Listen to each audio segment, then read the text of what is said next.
In this video, we will talk about constitutional provisions related to Income Tax Act.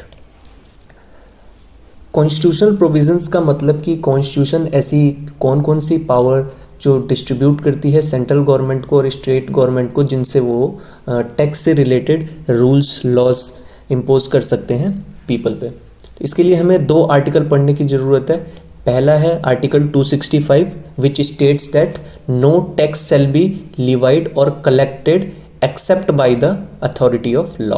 इसका मतलब ये है कि कोई भी टैक्स इम्पोज नहीं कर सकते, कलेक्ट नहीं कर सकते लोगों से if it is not mentioned in the constitution. Then article 246 is basically deals with the division of power between the central and state.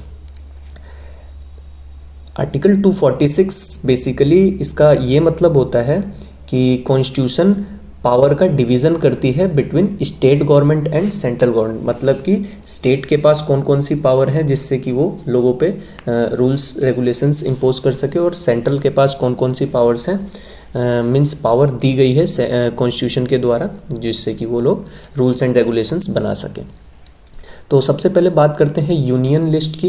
Union list basically 246 article जो है वो पावर्स को डिस्ट्रीब्यूट करता है 3 कैटेगरी में। पहला यूनियन, दूसरा state, तीसरा कंकरेंट। यूनियन लिस्ट में सेंट्रल्स के पास पावर दी गई है जिससे कि वो रूल्स एंड रेगुलेशंस बना सके, लॉज बना सके। स्टेट लिस्ट में स्टेट्स के पास पावर दी गई है कुछ, और कंकरेंट में दोनों स्टेट गवर्नमेंट और सेंट्रल गवर्नमेंट के पास कौन कौन सी पावर है जिससे कि वो लॉज बना सकें।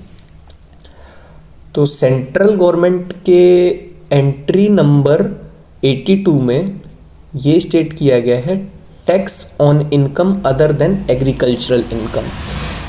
इसका मतलब ये है कि जो सेंट्रल गवर्नमेंट है वो इनकम पे टैक्स कलेक्ट कर सकती है बट नॉट एग्रीकल्चरल इनकम।